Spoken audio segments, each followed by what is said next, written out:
நான் சொல்கிற மாதிரி நீங்கள் மாங்காய் சாதம் செஞ்சீங்கன்னா எப்போ மாங்காய் அடித்தாலும் நீங்கள் மாங்காய் சாதம் செய்வீங்க. அதுக்கு முதல்ல நம்ம 2 ஒட்டு மாங்காய் எடுத்துக்கணும்.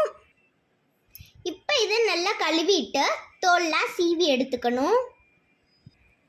இந்த மாதிரி மேல் தோலை சீவி எடுத்து இப்போ இதை துருவிக்கலாம்.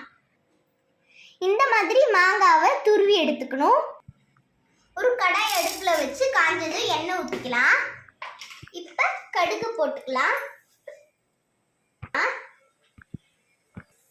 இப்போ சீரகம் போட்டுக்கலாம். இப்போ இதில் கடலைப்பருப்பு போட்டுக்கலாம்.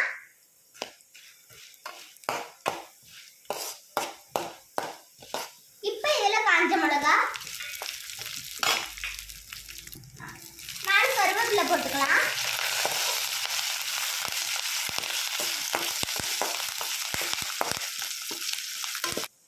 இப்போ 1 ஸ்பூன் மஞ்சத்தூள்,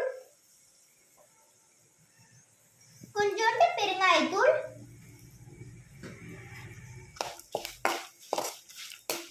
இப்போ இதில் துருவி வச்ச மாங்காவை சேர்த்துக்கலாம்.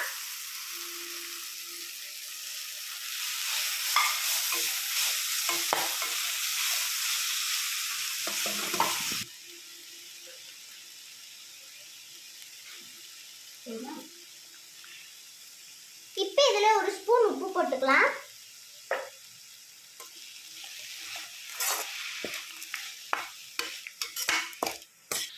இப்போ இதில் வடிச்ச சாதத்தை சேர்த்துக்கலாம். இதை கிளறி எடுத்தா நம்மளோட மாங்காய் சாதம் ரெடி. இது நம்மளோட மாங்காய் சாதம் ரெடி ஆயிடுச்சு. இந்த மாங்காய் சீசனுக்கு நீங்கள் மாங்காய் சோறு செஞ்சீங்கன்னா சூப்பராக இருக்கும். இதே மாதிரி நீங்களும் செஞ்சு பாருங்க. இந்த டிஷ் உங்களுக்கு பிடிச்சிருந்தா லைக் பண்ணுங்க, ஷேர் பண்ணுங்க, சப்ஸ்கிரைப் பண்ணுங்க. Bye friends.